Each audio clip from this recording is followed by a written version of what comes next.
வசனங்களின் பொருள், நீர் அவர்களுக்கு கட்டளையிட்டால் உடனே அவர்கள் வீடுகளிலிருந்து புறப்பட்டு விடுவதாக அல்லாஹ்வின் மீது உறுதி வாய்ந்த சத்தியங்கள் செய்கின்றனர். நீர் கூறுவீராக, சத்தியங்கள் செய்யாதீர்கள், பொதுவாக கட்டுப்பட்டு நடப்பதே போதுமானதாகும். நிச்சயமாக அல்லாஹ் நீங்கள் செய்வதை நன்கு தெரிந்து கொள்பவனாவான். அல்லாஹுக்கு கட்டுப்பட்டு நடங்கள், இத்தூதருக்கு கட்டுப்பட்டு நடங்கள் என்று நீர் கூறுவீராக.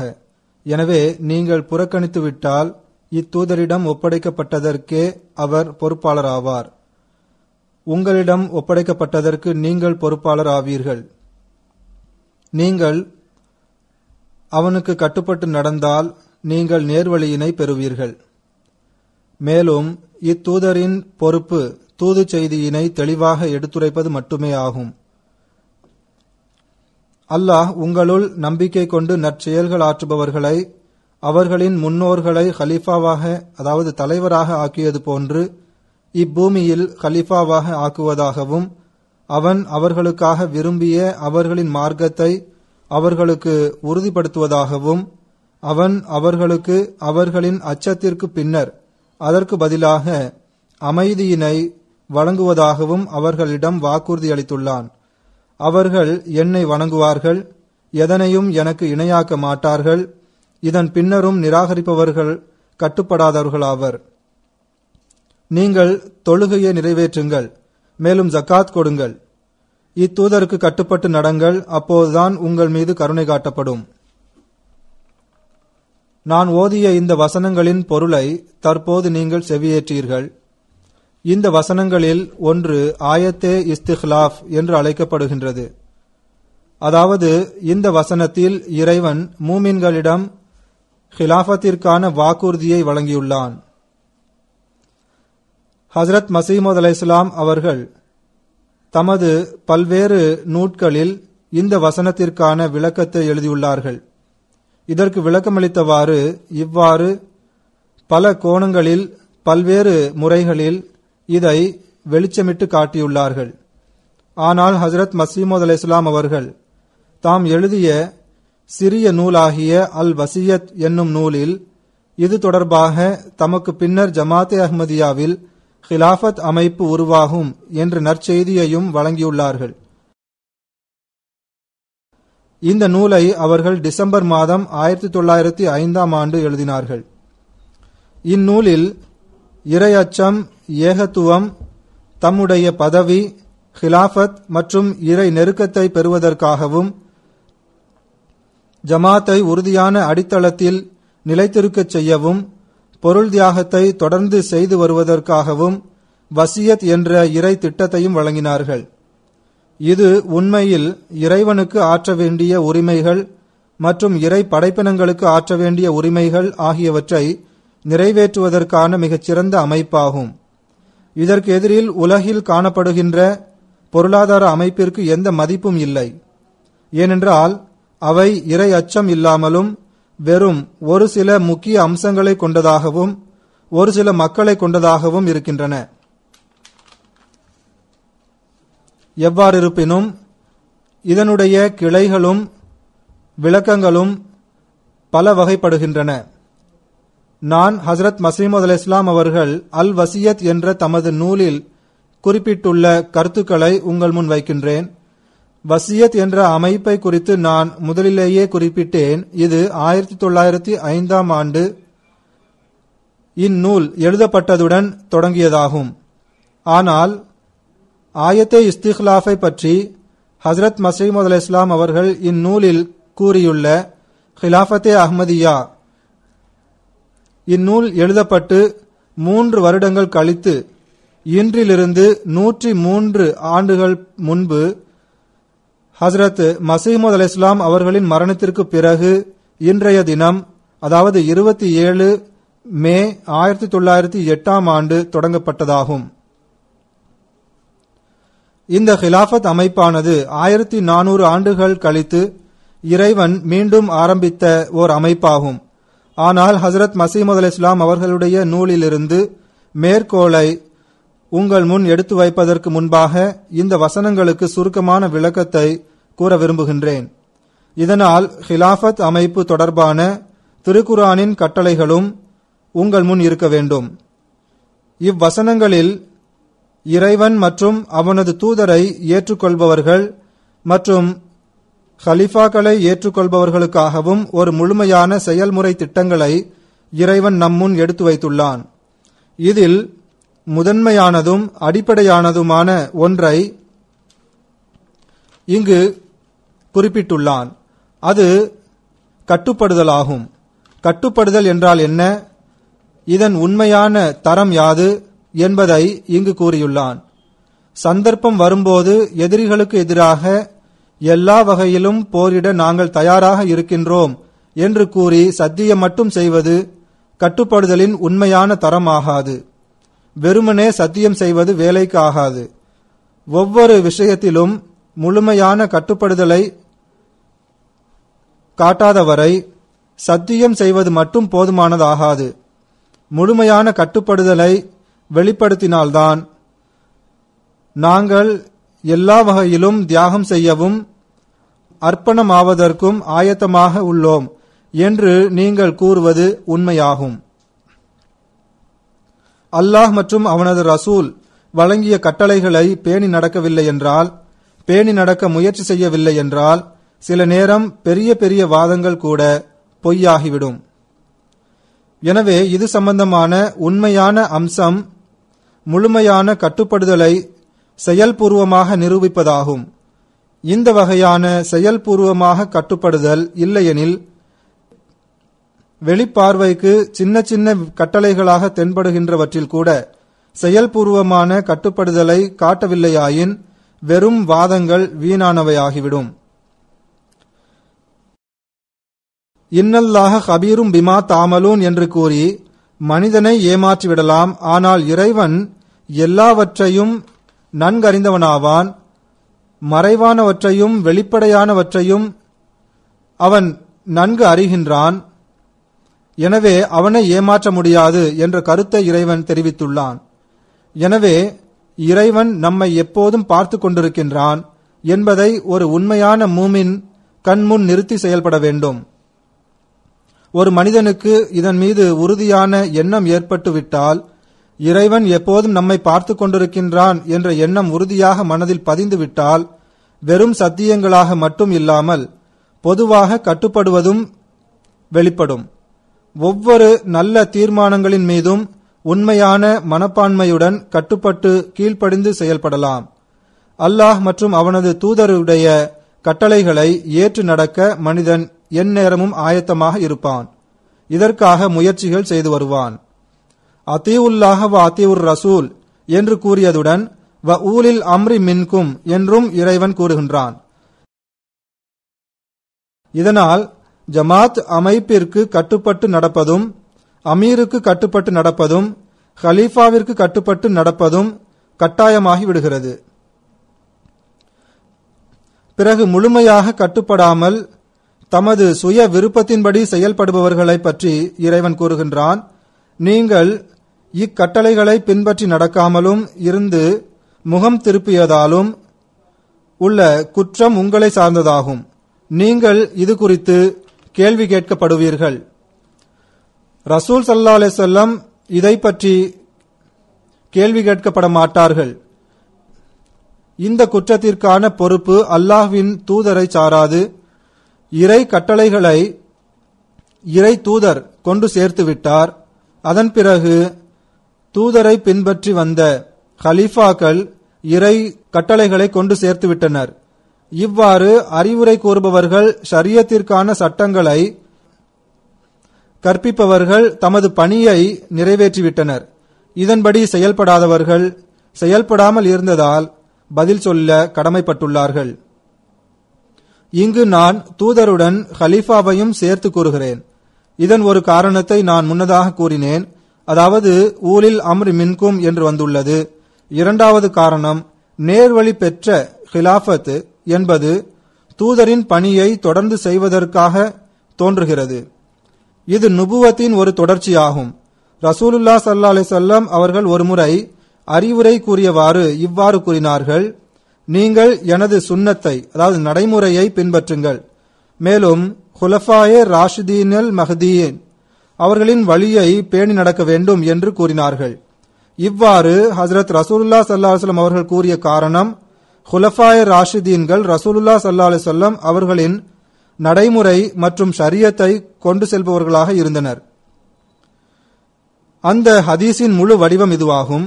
ஹஜ்ரத் அப்துர் ரஹ்மான் பின் அம்ர் சில்மி ரலியல்லாஹு அன்ஹு அவர்கள் அறிவிக்கின்றார்கள், அவர்கள் ஒரு அன்சாரி சஹாபி இவ்வாறு கூறியதை ஒரு முறை கேட்டார்கள். அவர் கூறினார், ஒரு முறை ரசூலுல்லாஹ் ஸல்லல்லாஹு அலைஹி வஸல்லம் அவர்கள் விளைவு ஏற்படுத்தும் விதமாக எங்களுக்கு அறிவுரை கூறினார்கள். இதன் காரணமாக எங்களுடைய கண்களிலிருந்து கண்ணீர் பெருக்கெடுத்தது. எங்கள் உள்ளங்கள் அஞ்சின. நாங்கள் கூறினோம், அல்லாஹ்வின் தூதரே, இந்த அறிவுரை இறுதி அறிவுரையை போன்றுள்ளதே. நாங்கள் நேர்வழியில் நிலைத்திருக்கும் பொருட்டு எங்களுக்கு அறிவுரை கூறுங்கள் என்று கேட்டோம். அதற்கு ரசூலுல்லாஹ் ஸல்லல்லாஹு அலைஹி வஸல்லம் அவர்கள், நான் உங்களை பிரகாசமான வழியில் விட்டுச் செல்கின்றேன்.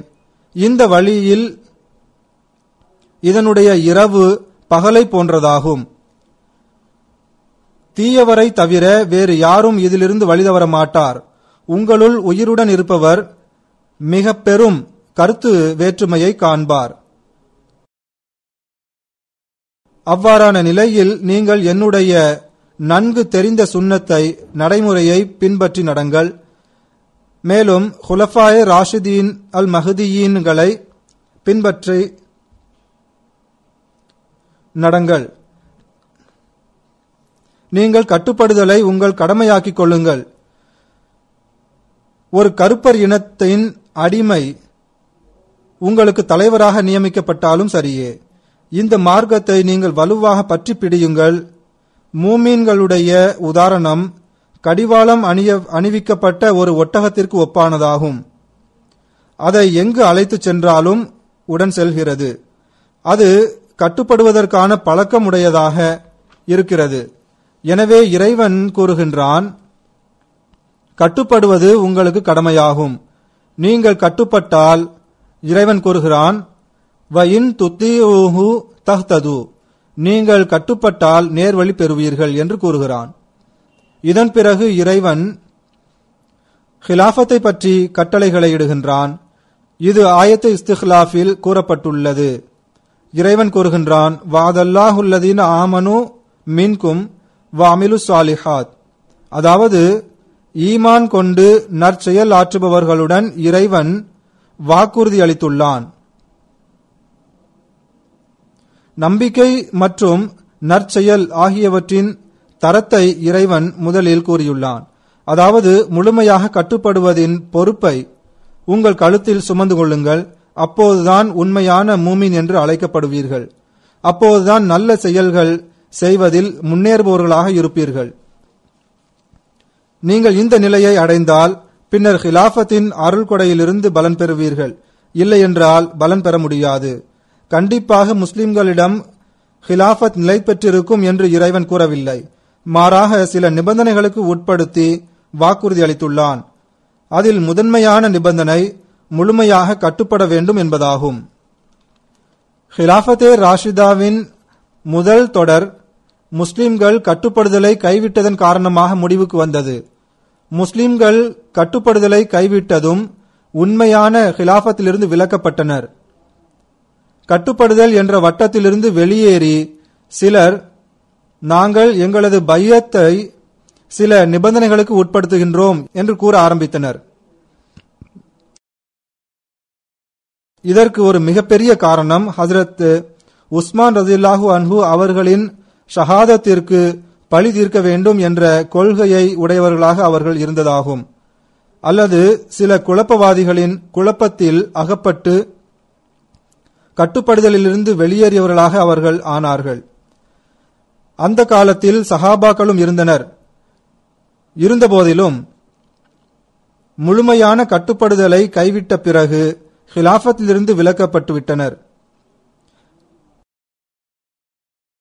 ஹலீஃபாவை உருவாக்குவதற்கான தீர்மானத்தை இறைவன் தனது கையில் வைத்துள்ளான். எனவே கருத்து வேறுபாடு கொண்ட பின்னர், கட்டுப்படுதலை கைவிட்ட பின்னர் ஹலீஃபாவை ஏற்படுத்துவது மற்றும்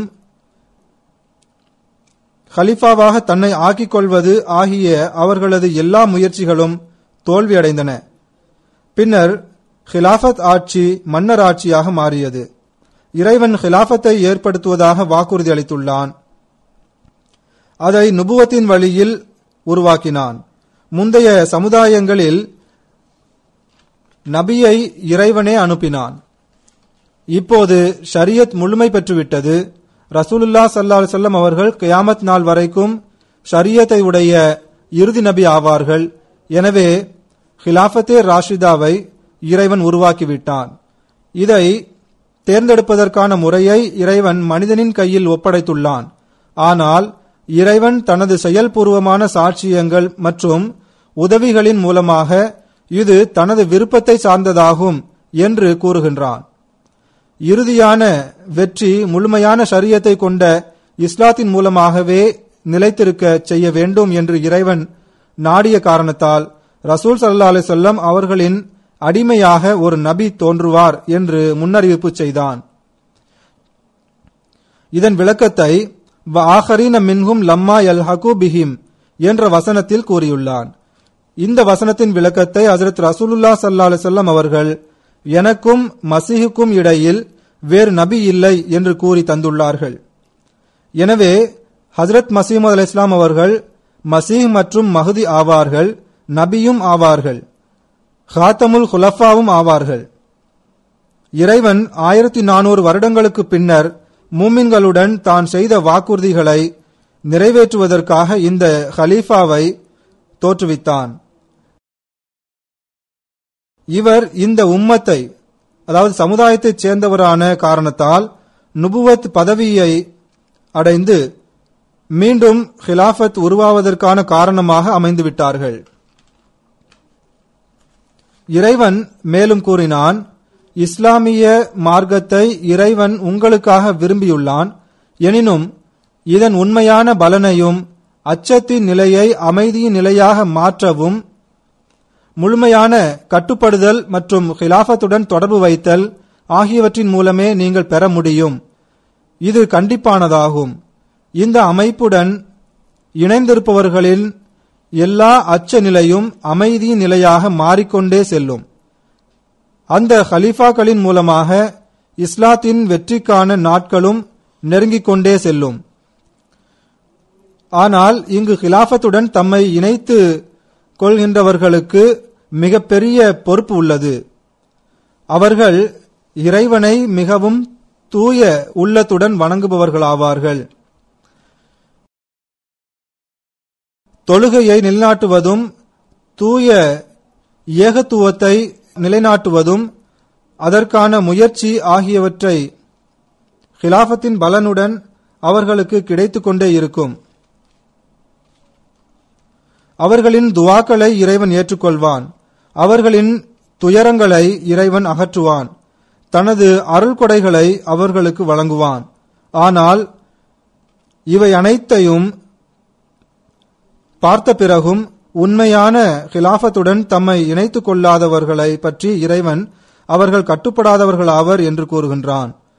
அவர்கள் கட்டுப்படாததன் தண்டனையை அவர்களுக்கு வழங்குவான். மூமின்களுக்கு இறைவன் வழங்குவதாக கூறியுள்ள அருள் கொடைகளிலிருந்து அவர்கள் பேரிழந்தவர்களாக இருப்பார்கள். இன்றைய முஸ்லிம் சமுதாயத்தை பாருங்கள். ஒருவித நிம்மதியின்மை இவர்களை சூழ்ந்துள்ளது. அந்நியர்களின் ஆதிக்கத்தின் கீழ் வந்து முஸ்லிம்களை கொல்வதற்கு முஸ்லிம்களே பிறருடைய உதவியை நாடுகின்ற அளவிற்கு அவல நிலைக்கு ஆளாகியுள்ளனர். இதை நான் பலமுறை உங்களுக்கு கூறியிருக்கின்றேன். இறைவன் முஸ்லிம் சமுதாயத்திற்கு சத்தியத்தை உணர்ந்து கொள்ளும் நல்வாய்ப்பை நல்குவானாக. இதன் தொடர்ச்சியாக நான் ஓதிய வசனங்களின் 3வது அம்சம் அடங்கியுள்ளது. இதில் மீண்டும் 3 அம்சங்களின் பால் இறைவன் கவனமூட்டுகின்றான். தொழுகைகளை நிலைநாட்டுதல், ஜகாத் கொடுத்தல் மற்றும் முழுமையாக கட்டுப்படுதல். இதனால் இறைவன் கருணை காட்டியவாறு தனது அருள்கொடைகளை வழங்கிக் கொண்டிருப்பான். இப்போது இறைவன் ஹஜ்ரத் மஸீஹ் மவ்ஊத் அலைஹிஸ்ஸலாம் அவர்களின் மூலமாக தனது அருள்கொடைகளின் தொடரை தொடங்கியுள்ளான். இதிலிருந்து பலன் பெறுவதற்கு ஒவ்வொரு அஹ்மதியும் இறைவனின் இந்த கட்டளையை ஞாபகத்தில் வைத்துக் கொள்ள வேண்டும். இறைவனது வாக்குறுதி முழுமையாக கட்டுப்படுபவர்களுடன் உள்ளதாகும். அவர்கள் இறை வணக்கத்தை எப்போதும் கவனத்தில் முதன்மையாக கொள்வார்கள். ஏனென்றால் எப்போதும் இறைவனை நினைவில் கொள்வார்கள். எப்போதும் இறைவனை நினைவில் கொள்பவர்தான் முழுமையாக கட்டுப்படுபவராவார். அவர் இறைவனை வணங்குபவராக இருப்பார். இறைவனை வணங்குவதற்கான மிக உன்னதமான வழி தொழுகைகளை நிலைநாட்டி வருவதாகும் என்று நமக்கு கூறப்பட்டுள்ளது. எனவே தொழுகைகளை நிலைநாட்ட முழுமையாக முயற்சி செய்பவரே இறை இயக்கத்தின் உண்மையான அங்கமாக இருக்க முடியும். தொழுகைகளை நிலைநாட்டுவது தொடர்பான மிகவும் உன்னதமான விளக்கத்தை ஹஜ்ரத் முஸ்லிம் மவ்ஊத் ரலியல்லாஹு அன்ஹு அவர்கள் கூறியுள்ளார்கள். ஜும்மா தொழுகையானது எல்லா தொழுகைகளிலும் மிகச் சிறந்த பகுதியாகும். இதில் இமாம் ஹுத்பா கொடுப்பதுடன் அறிவுரையும் கூறுகின்றார். காலத்தின் ஹலீஃபா உலகத்தின் சூழ்நிலையை பார்த்து பல்வேறு சமுதாயங்களுக்கு தேவைகளுக்கு ஏற்ப அறிவுரை கூறுகின்றார். இதனால் சமுதாயத்தில் ஒற்றுமையும் ஒருமைப்பாடும் உறுதியாகின்றது. எல்லாருடைய கிப்லாவையும் ஒரே திசையை நோக்கி இருக்கும்படி செய்கின்றார். இதன் உண்மை வடிவம் இன்று நம்முன் இருப்பதை நாம் காண்கின்றோம்.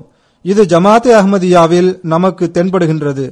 காலத்தின் ஹலீஃபாவின் ஹுத்பா உலகத்தில் எல்லா மூலை முடுக்குகளிலும் ஒரே நேரத்தில் கேட்கப்படுகின்றது.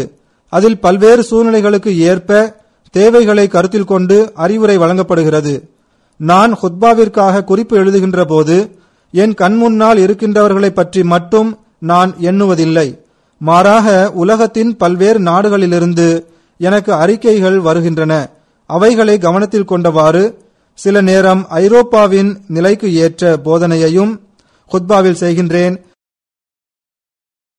சில நேரம் ஆசியாவின் ஏதாவது ஒரு நாட்டின் சூழ்நிலைக்கு ஏற்ப ஹுத்பா கொடுக்கின்றேன்.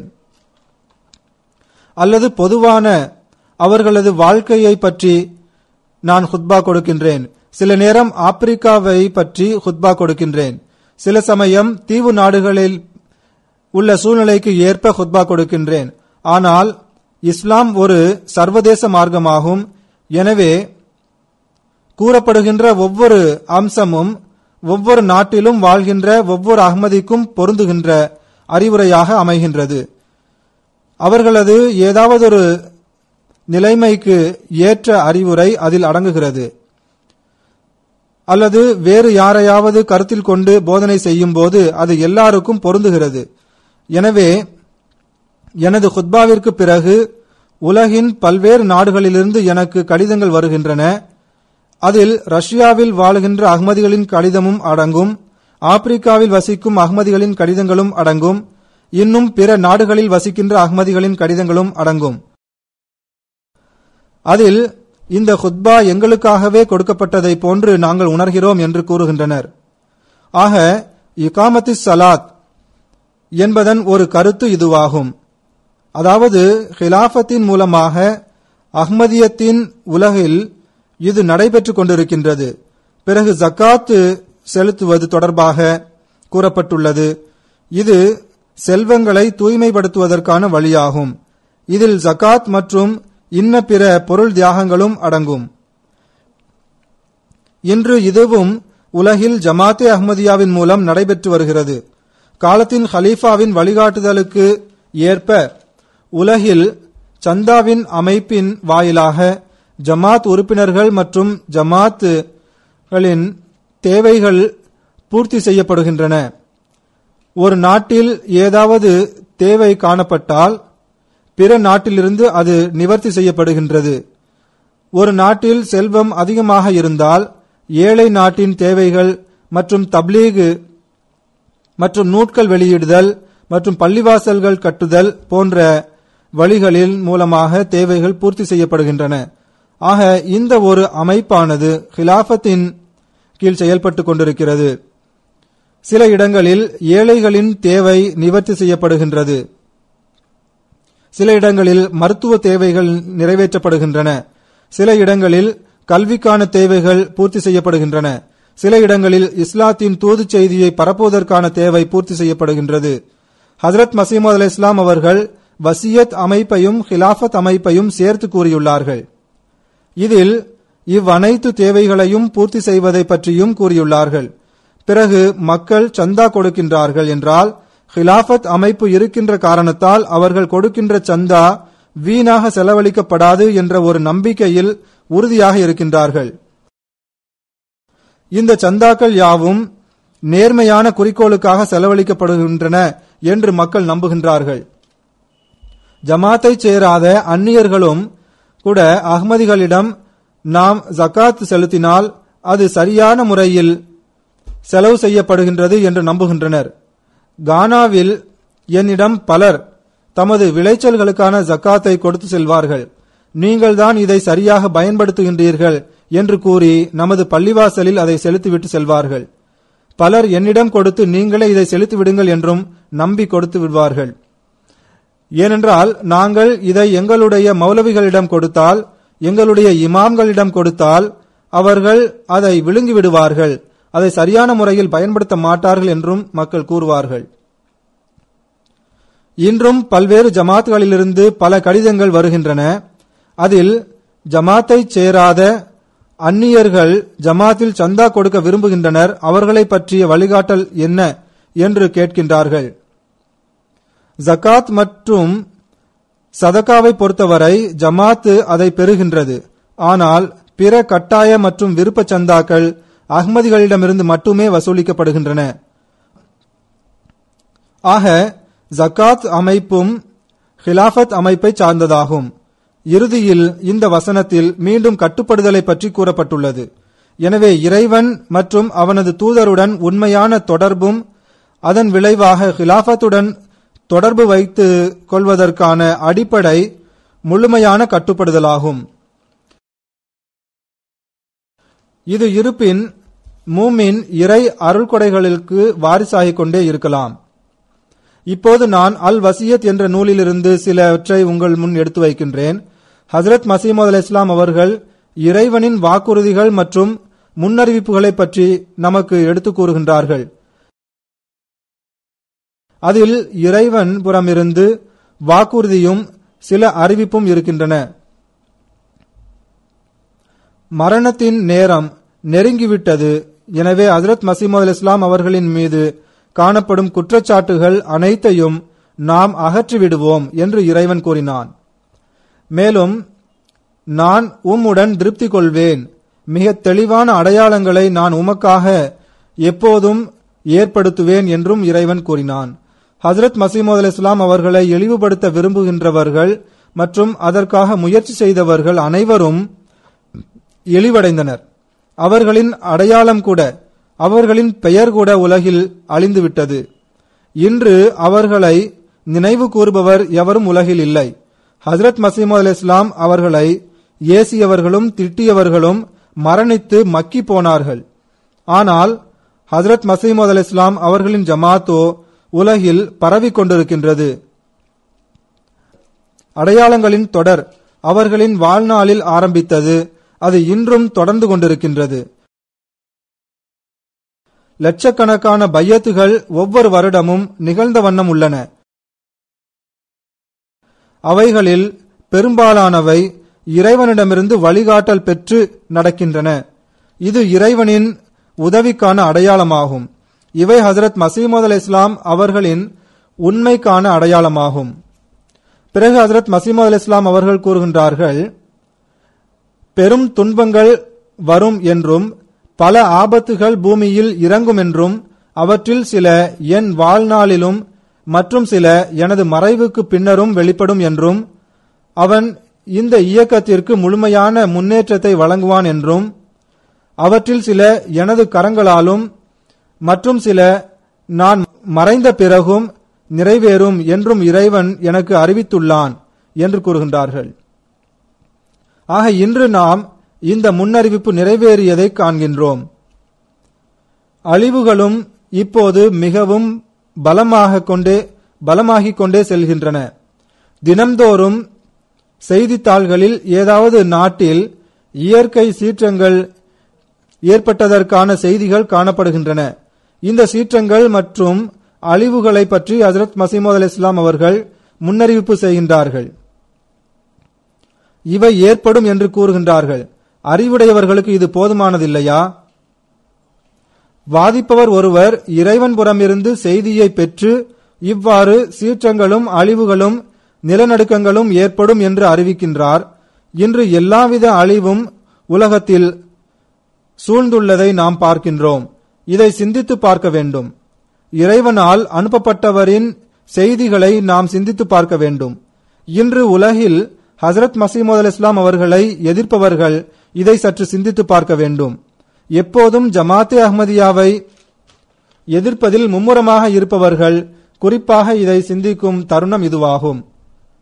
இவர்களின் எல்லாவித முயற்சிகளும் இருந்த பின்னரும் ஜமாத்தின் ஒவ்வொரு அடியும் ஒவ்வொரு நொடிப்பொழுதும் முன்னேறிக்கொண்டே செல்கிறது. இது ஒரு மனிதனின் வேலையாக இருக்க முடியுமா? இவ்வளவு முன்னேற்றம் காண்கின்றது. மக்களின் உள்ளங்களில் இது விளைவை ஏற்படுத்துகின்றது. இறைவன்தான் உள்ளங்களை காலத்தின் இமாமின்பால் திருப்புகின்றான். இறுதியில் எதுவரை இவர்கள் இறைவனோடு போட்டி போடுவார்கள்? இதனால் இம்மையையும் மறுமையையும் வீணாக்குவதை தவிர இவர்களுக்கு வேறு எதுவும் கிடைக்கப் போவதில்லை. இதை ஹஜ்ரத் மஸீஹ் மவ்ஊத் அலைஹிஸ்ஸலாம் அவர்கள் மிகவும் விளக்கமாக கூறியுள்ளார்கள். உங்கள் கண்கள் அழுகி போனாலும் உங்கள் மூக்கு தேய்ந்தாலும் உங்களால் என்னை எதுவும் செய்ய முடியாது. உங்கள் துவாக்களை இறைவன் ஏற்றுக்கொள்ள மாட்டான் என்று கூறுகின்றார்கள். ஹஜ்ரத் மஸீஹ் மவ்ஊத் அலைஹிஸ்ஸலாம் அவர்கள் கூறுகின்றார்கள், இது இறைவனின் நடைமுறையாகும். அவன் மனிதனை பூமியில் படைத்த நாளிலிருந்தே எப்போதும் இந்த நடைமுறையை வெளிப்படுத்தியுள்ளான். கதபல்லாஹு லஅக்லிபன்ன அன வருசுலி, நிச்சயமாக நானும் எனது தூதர்களும் வெற்றி பெற்றே தீருவோம் என்று எழுதி வைத்துள்ளான் என அவன் கூறியதற்கிணங்க அவன் தனது நபிமார்களுக்கும் தூதர்களுக்கும் உதவி செய்கின்றான், அவர்களுக்கு வெற்றியை வழங்குகின்றான். இங்கு வெற்றி என்பதன் கருத்து எவ்வாறு நபிமார்களும் தூதர்களும் விரும்புகின்றார்களோ அவ்வாறே இறைவனின் உண்மையான அடையாளம் பூமியில் நிலைநாட்டப்படும் என்பதும் அதனை எவரும் எதிர்க்க முடியாமல் ஆகிவிடும் என்பதுமாகும். எனவே இறைவன் வல்லமை மிக்க அடையாளங்களுடன் அவர்களது உண்மையை வெளிப்படுத்துகின்றான். மேலும் எந்த நேர்வழியை அவர்கள் உலகில் பரப்ப விரும்புகின்றார்களோ அதற்கான விதையை அவர்களது கைகளாலேயே அவன் விதைத்து விடுகின்றான். ஆனால் அவர்களது கைகளால் அதனை அவன் முழுமையாக நிறைவு செய்ய வைப்பதில்லை. மாறாக வெளிப்படையில் தோல்வி என்னும் அச்சத்தை தன்னுள் கொண்ட ஒரு நேரத்தில் அவர்களுக்கு மரணத்தை கொடுத்து எதிரிகளுக்கு ஏளனம் செய்யும் பரிகாசம் செய்வதற்கான சந்தர்ப்பத்தை கொடுத்து விடுகின்றான். அவர்கள் ஏளனம் மற்றும் பரிகாசம் செய்த பிறகு மீண்டும் தனது வல்லமையின் மற்றொரு கையை காட்டுகின்றான். அதன் மூலம் ஓரளவுக்கு முழுமை பெறாமல் இருந்த அந்த நோக்கங்கள் அதன் முழுமையான நிறைவை எட்டுவிடுவதற்கான சூழ்நிலையை உருவாக்கி விடுகின்றான். இன்று ஜமாத்தே அஹ்மதியாவின் வரலாறு இதற்கு சான்று பகர்கின்றது. இறைவன் வழங்கிய வாக்குறுதி மற்றும் முன்னறிவிப்புகள் ஆகியவற்றை காலத்தின் இமாமின் மூலம் அறிவிப்பு செய்ய வைத்தான். அது ஒவ்வொரு நொடியும் புத்தம் புதிய பொலிவுடன் நிறைவேறிக் கொண்டிருக்கின்றது. அது முதல் கலீஃபாவின் காலமாக இருந்தாலும் சரி, அப்போதும் நிறைவேறி வந்தன. அந்த காலத்தில் வெளிப்புறத்திலிருந்து ஜமாத்திற்கு எதிர்ப்பு இருந்தது மட்டுமின்றி ஜமாத்தின் உள்ளேயும் குழப்பங்கள் தலைதூக்க ஆரம்பித்தன. இரண்டாவது கலீஃபாவின் காலகட்டத்தில் ஹிலாஃபத் தேர்ந்தெடுக்கப்பட்டதிலிருந்து ஏறக்குறைய இரண்டாவது ஹிலாஃபத்தின் இறுதி வரை பல்வேறு குழப்பங்கள் ஜமாத்தினுள் அவ்வப்போது எழுந்தன. இதனால் ஜமாத்தின் ஒரு பிரிவு தனியாக பிரிந்து சென்றது. மேலும் வெளியில் இருந்தும் எதிர்ப்பு உச்சத்தை அடைந்தது. ஆனால் ஜமாத்தின் முன்னேற்றம் நிற்கவில்லை. பிறகு மூன்றாவது ஹலீஃபாவின் காலகட்டத்தில் வெளியிலிருந்து எதிர்ப்பும் சில ஜமாத்தின் உள்ளேயும் குழப்பங்கள் தலைதூக்கின. ஆனால் ஜமாத் முன்னேறிக் கொண்டே இருந்தது. ஹிலாஃபத்தே அஹ்மதியா இறைவனது அருளால் ஜமாத்தை வளர்த்து கொண்டே இருந்தது. பிறகு நான்காவது ஹலீஃபாவின் காலகட்டத்தில் எதிரிகள் தமது கண்ணோட்டத்தில் ஜமாத் இனி தப்பவே முடியாது என்ற நிலையில் ஜமாத்தை முழுமையாக தாக்கிவிட்டதாக எண்ணினார்கள். இதிலிருந்து தப்பிக்க வேறு வழியே இல்லை என்று நினைத்தார்கள்.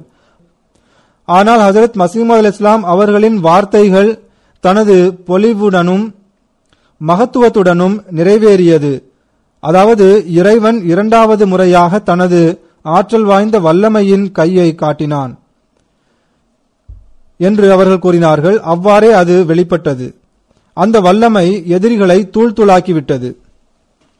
இப்போது ஐந்தாவது ஹிலாஃபத்திற்கான காலம் நடந்து வருகின்றது.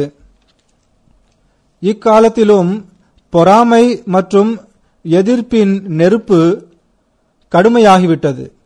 பலவீனமான நிராயுதபாணியாக இருக்கும் அஹ்மதிகளின் மீது அநியாயம் இழைத்தவாறு இரத்தத்தால் ஹோலி விளையாடப்படுகின்றது. இதை பார்த்து இது மனிதனுடைய செயலா அல்லது மிருகத்தை விட கொடிய வேறு ஏதாவது படைப்பினம் செய்த செயல்களா என்று வித்தியாசம் அறிந்து கொள்வது கடினமாகிவிட்டது.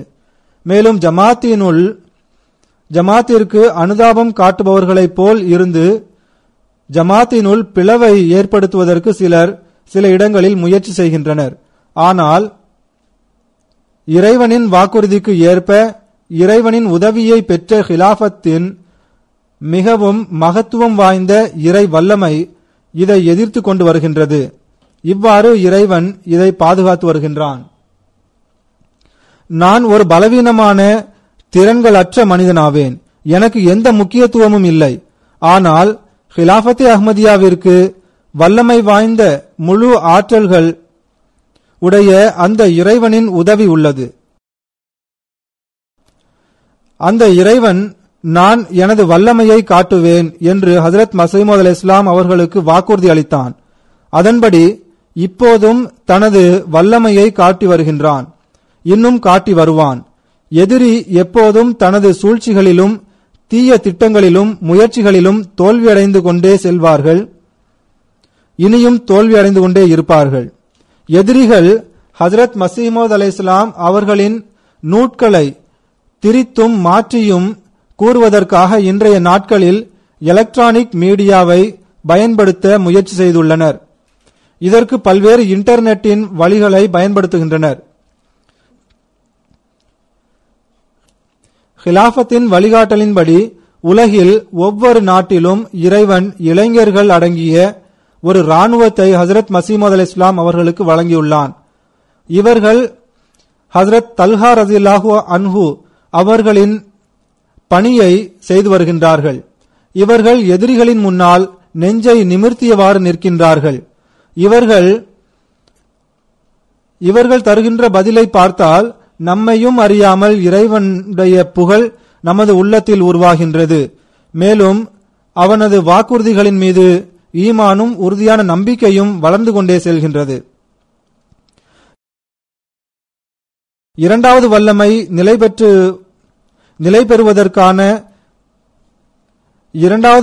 நிலை பெறுவதற்காக ஹஜரத் மஸீஹ் மவ்ஊத் இஸ்லாம் அவர்கள் நமக்கு ஆறுதல் வழங்கியவாறு இவ்வாறு கூறுகின்றார்கள். எனவே அன்பிற்குரியவர்களே, தொன்று தொட்ட இறைவனின் நடைமுறை இதுவாகும். அவன் எதிரிகளின் இரண்டு போலியான மகிழ்ச்சியை அழித்து காட்டுவதற்காக இரண்டு வல்லமைகளை வெளிப்படுத்துகின்றான். எனவே இப்போது இறைவன் தனது பழமையான அந்த நடைமுறையை விட்டுவிடுவது சாத்தியமில்லை. எனவே நான் உங்களுக்கு கூறியவற்றிற்காக நீங்கள் வருந்த வேண்டாம். அதாவது தமது மரணத்தை குறித்து கூறுகின்றார்கள். தொடர்ந்து கூறுகின்றார்கள், உங்கள் உள்ளம் கவலையடைய வேண்டாம். ஏனெனில் இந்த இரண்டாவது வல்லமையை காண்பது உங்களுக்கு அவசியமாகும். இது வருவது உங்களுக்கு சிறந்ததாகும். ஏனெனில் அது நிரந்தரமானதாகும். அதன் தொடர் மறுமை வரை அருந்துவிடாது. மேலும் நான் செல்லாத வரை அந்த இரண்டாவது வல்லமை வர முடியாது. ஆனால் நான் சென்றுவிட்டால் இறைவன் உங்களுக்காக அந்த இரண்டாவது வல்லமையை அனுப்புவான். அது நிரந்தரமாக உங்களுடன் இருக்கும். இறைவனின் வாக்குறுதி பராஹின் அஹ்மதியா என்ற நூலில் குறிப்பிடப்பட்டுள்ளது. அந்த வாக்குறுதி என்னை பற்றியதல்ல, மாறாக அது உங்களை பற்றிய வாக்குறுதியாகும். நான் உம்மை பின்பற்றும் உமது ஜமாத்தை மறுமை நாள் வரை மற்றவர்களின் மீது மேலோங்கச் செய்வேன் என்று இறைவன் கூறியுள்ளான். எனவே என்னை பிரியும் நாள் உங்களுக்கு வரவேண்டியது அவசியமாகும். அதற்கு பிறகு நிரந்தரமான வாக்குறுதிக்கான அந்த நாள் வரும். நமது இறைவன் வாக்குறுதிகளில் உண்மையாளனும் நன்றியுடையவனும் உண்மையாளனும் ஆவான். அவன் வாக்குறுதி அளித்த எல்லாவற்றையும் உங்களுக்கு காட்டுவான். இந்த நாட்கள் உலகத்தின் கடைசி நாட்களாகும். பல துன்பங்கள் இறங்கும் நாட்களாகும். ஆனால் இறைவன் தெரிவித்திருக்கின்ற செய்திகள் அனைத்தும் நிறைவேறும் வரை இந்த உலகம் நிச்சயமாக நிலை பெற்றிருக்கும். ஆக ஹிலாஃபத்தே அஹ்மதியாவிற்கான வாக்குறுதி நிரந்தரமானதாகும். இது பிற்காலத்தில் வருபவர்களுக்காக செய்யப்பட்ட வாக்குறுதியாகும். ஹிலாஃபத்துடன் எப்போதும் சேர்ந்திருப்பவர்களுடனும் எப்போதும் விசுவாசத்துடன் இருப்பவர்களுக்கும் இறைவனின் இந்த வாக்குறுதிகள் யாவும் நிறைவேறுவதை அவர்கள் காண்பார்கள். எதிரிகள் மற்றும் தீய இயல்புடைய மனிதர்களின் கண்கள் குருடாக உள்ளன. இதனால் இறைவனின் உதவிக்கான காட்சிகள் அவர்களுக்கு தென்படுவதில்லை. இறைவனின் அருளால் நாம் ஒவ்வொரு கணமும் இறைவனின் வல்லமையின் காட்சிகளை பார்த்து வருகின்றோம். இதற்காக இறைவன் ஹஜ்ரத் மஸீஹ் அல்-இஸ்லாம் அவர்களிடம் நம்மை குறித்து வாக்குறுதி அளித்துள்ளான். இதற்கான புதிய பொலிவு நமக்கு தினமும் தென்படுகின்றன.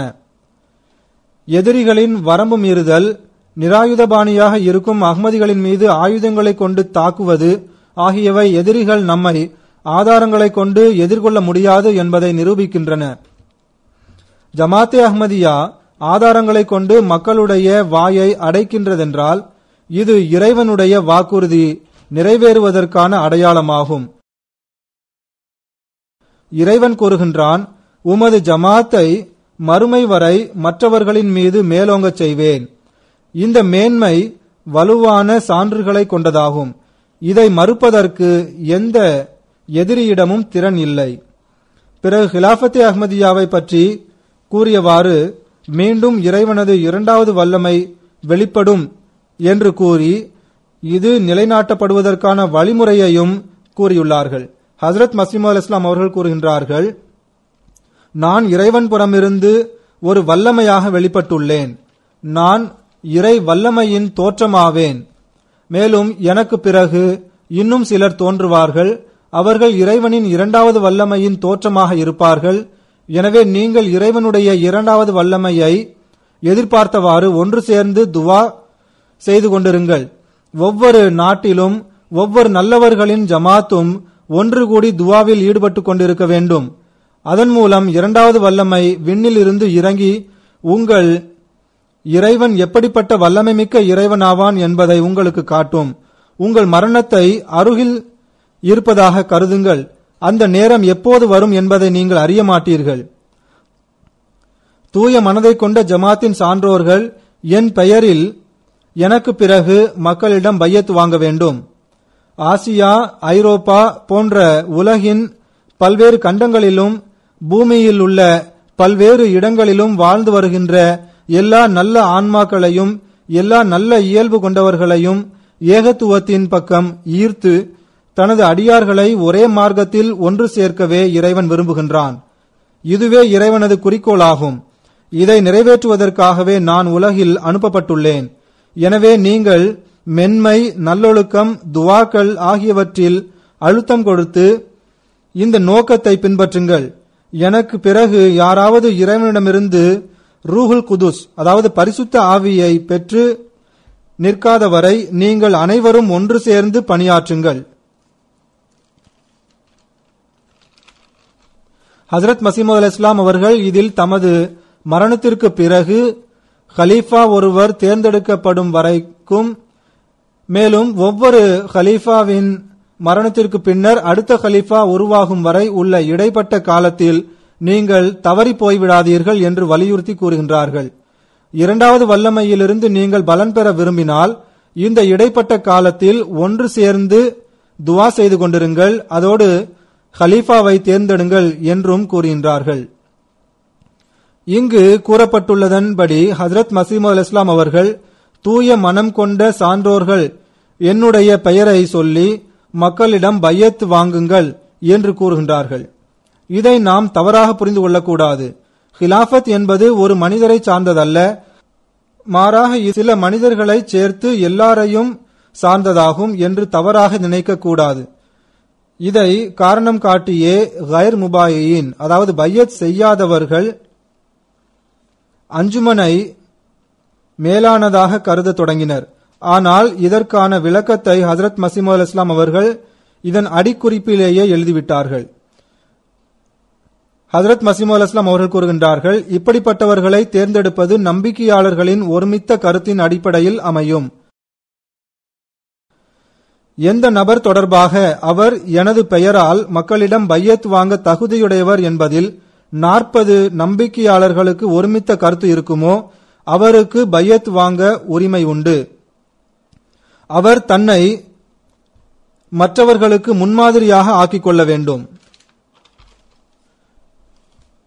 எனவே இங்கு அந்த நபர் பையத் வாங்க தகுதியுடையவர் ஆவார் என்று ஒருமை சொல்லை பயன்படுத்தியுள்ளார்கள். எனவே இங்கு அஞ்சுமன் என்பதை குறிக்காது, மாறாக கலீஃபாவை தான் குறிக்கும். மேலும் பன்மையாக பயன்படுத்தப்பட்டுள்ள இடத்திலும் அஞ்சுமனை குறிக்காது, மாறாக கலீஃபாக்களையே அது குறிக்கும். ஆக இந்த கோட்பாட்டை கருத்தில் கொண்டு ஜமாத்திலும் கலீஃபாவை தேர்வு செய்வதற்கான சபை ஒன்று நிறுவப்பட்டுள்ளது. அதன்படி இரண்டாவது ஹிலாஃபத்திற்கு பின்னர் இருந்து இப்போது வரை கலீஃபாவை தேர்ந்தெடுக்கும் முறை செயல்பட்டு வருகின்றது. இவ்வாறு தேர்ந்தெடுக்கும் போது இறைவன்தான் கலீஃபாவை தேர்வு செய்கின்றான் என்பதற்கு என்ன ஆதாரம் என்று கேட்டால் அதற்குரிய பதில், இறைவன் அந்த கலீஃபாவிற்கு வழங்குகின்ற உதவிகளும் அடையாளங்களும் ஆகும். மேலும் ஜமாத் உறுப்பினர்களுக்கு இறைவன் காட்டுகின்ற உண்மையான கனவுகள் ஆகியவை இதற்கு போதுமான சாட்சியங்களாகும். அது மட்டுமின்றி காலத்தின் கலீஃபாவின் கட்டளைகளை உளமாற ஏற்று நடப்பதாகும். உள்ளங்கள் காலத்தின் கலீஃபாவிற்கு ஆதரவாக திரும்புகின்றன. இவை அனைத்தும் அந்த கலீஃபா இறைவன்புறமிருந்து தோன்றியவர் ஆவார் என்பதற்கான ஆதாரங்களாகும். இதற்கான உதாரணங்களை நான் முன்னதாக பலமுறை கூறியிருக்கின்றேன்.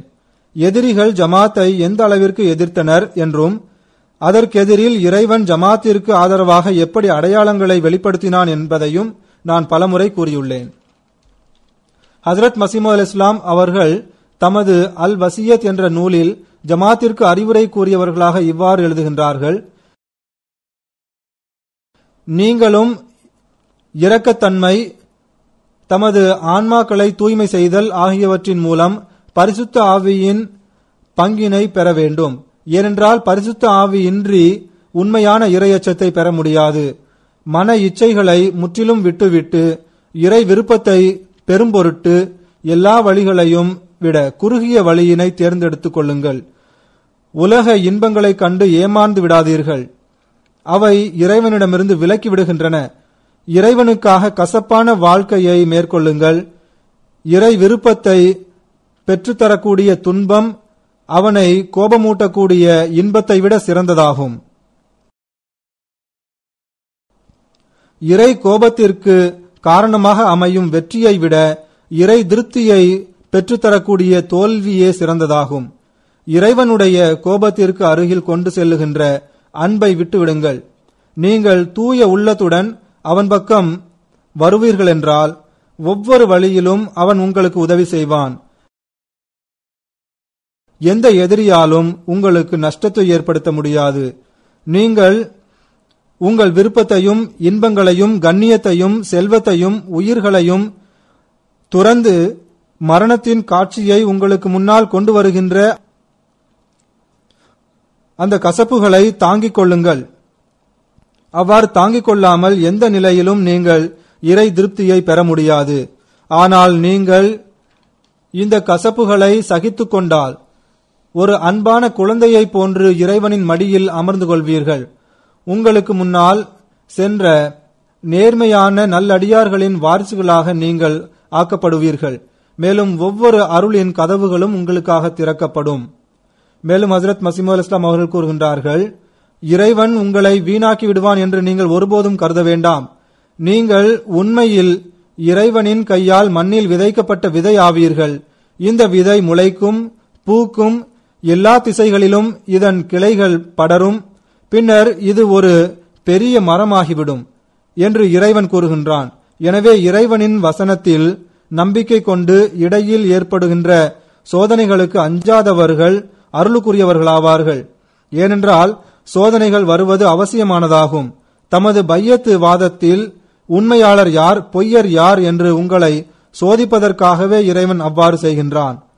ஏதாவது சோதனையில் தடுமாற்றம் அடைபவன் இறைவனுக்கு எந்த இழப்பையும் ஏற்படுத்த மாட்டான்.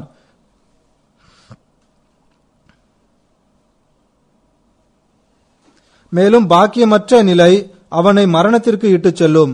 அவன் பிறக்காமல் இருந்திருந்தால் அது அவனுக்கு நன்றாக இருந்திருக்கும். எவர் இறுதி வரை பொறுமையை மேற்கொள்வதுடன் துன்பங்கள் என்னும் பூமி அதிர்ச்சிகளையும் ஆட்டங்காணச் செய்யும் விபத்துகள் என்னும் புயல்களையும் தாங்கிக் கொண்டு உலகவாசிகள் அவர்களுடன் கடுமையான வெறுப்புடன் நடந்து கொள்வதையும் சமுதாயத்தின் ஏளன பேச்சுக்களையும் இழி சொற்களையும் பொருட்படுத்தாது இருப்பார்களோ அவர்களே இறுதியில் வெற்றி பெறுவார்கள். அருள்களின் வாசல்கள் அவர்களுக்காக திறக்கப்படும். என் ஜமாத்திற்கு அறிவிக்கும்படி இறைவன் எனக்கு கூறியதாவது, உலக பற்று கலவாத, நயவஞ்சகமோ கோழைத்தனமோ கலக்காத,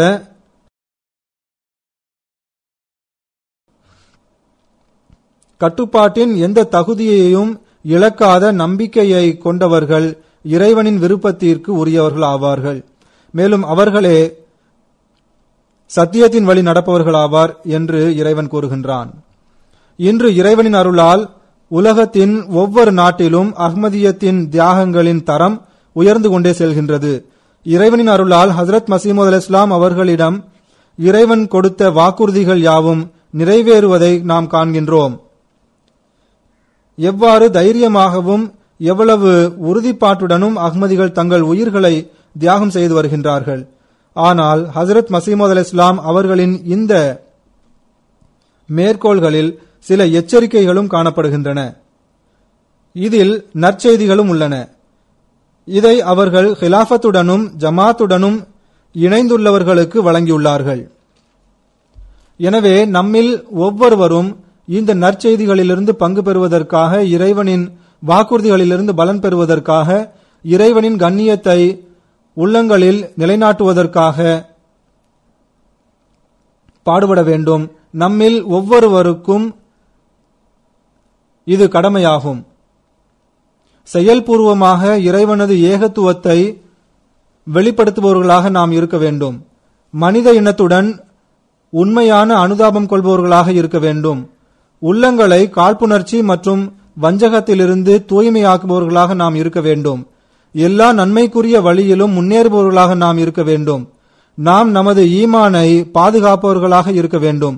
முழுமையாக கட்டுப்படுதலின் முன்மாதிரியை காட்டுபவர்களாக இருக்க வேண்டும். ஈமானில் முன்னேறுபவர்களாக இருக்க வேண்டும். இதனால் இறைவனது பார்வையில் நாம் சத்தியத்தின் வழி நடப்பவர்களாக எண்ணப்படுவோம்.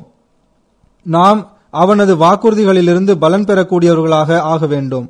அல் வசியத் என்ற இந்த நூலில் ஹஜ்ரத் மஸீஹ் மவ்ஊத் இஸ்லாம் அவர்கள் இறையச்சம் கொண்ட நல்லடியார்களுக்காகவும் உயர்தரமான ஆன்மீக தகுதிகளை பெறுவதற்காக முயற்சி செய்பவர்களாகவும் வசியத் அமைப்பில் அங்கம் வகித்தவர்களுக்காகவும் துவா செய்துள்ளார்கள். மேலும் வசியத்திற்காக அவர்கள் அறிவித்தார்கள், வசியத் செய்தவர் தனது வருமானம் மற்றும் செல்வத்தில் இருந்து குறைந்தது 10% பகுதியை இஸ்லாத்தின் வளர்ச்சிக்காகவும் திருக்குரானின் ஞானத்தை பரப்புவதற்காகவும் ஜமாத்திற்காக தொண்டாற்றுபவர்களுக்காகவும் செலவு செய்ய வேண்டும் என்று கூறினார்கள். மேலும் கூறுகின்றார்கள், இந்த நிதியிலிருந்து அனாதைகளுக்கும் வறியவர்களுக்கும் இந்த ஜமாத்தில் இணைந்துள்ள வாழ்க்கையை நடத்த போதுமான வருமானம் இல்லாத புதிய முஸ்லிம்களுக்கும் பங்கு உண்டு என்றும் கூறுகின்றார்கள். இந்த செல்வங்கள் வரும், ஏனென்றால் இது பூமி மற்றும் வானம் ஆகியவற்றை படைத்த அரசனான இறைவனின் அந்த வல்லமை மிக்க இறைவனுடைய வாக்குறுதியாகும், அவனுடைய நாட்டமாகும். இந்த வசியத் அமைப்பில் இணைகின்ற மக்களுக்காக இதில் இணைந்து மார்க்கத்திற்கும் இறை படைப்பினங்களுக்கும் பொருளுதவி செய்பவர்களுக்காக துவாவும் செய்துள்ளார்கள். ஹஜ்ரத் மஸீஹ் மவ்ஊத் இஸ்லாம் அவர்கள் கூறுகின்றார்கள், வல்லமை மிக்க என் இறைவா, அதிகமாக மன்னிக்கின்ற மீண்டும் மீண்டும் கருணை காட்டுகின்ற இறைவா, உன்னால் அனுப்பப்பட்ட இந்த தூதர் மீது உண்மையான நம்பிக்கை வைத்து எவ்வித வஞ்சகமும் சுயநலமும் தப்பெண்ணமும் தங்களிடத்தில் இல்லாமல் நம்பிக்கை மற்றும் கட்டுப்படுதலின் உரிமையை முழுமையாக நிறைவேற்றுபவர்களுக்காகவும் இவர்கள் துவா செய்துள்ளார்கள்.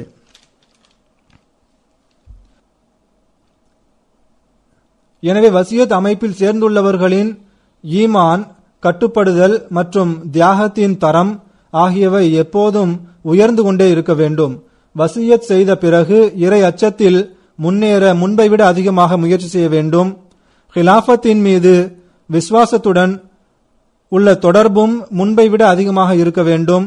இறைவன் ஒவ்வொரு அஹ்மதிக்கும் இதில் முன்னேறிக்கொண்டே செல்வதற்கான நல் வாய்ப்பினை நல்குவானாக. ஹிலாஃபத் அமைப்பின் இறை வாக்குறுதிகளிலிருந்து பலன் பெற ஒவ்வொரு அஹ்மதிக்கும் இறைவன் நல் வாய்ப்பினை நல்குவானாக. இந்த அமைப்பு நிரந்தரமாக இருக்கட்டுமாக.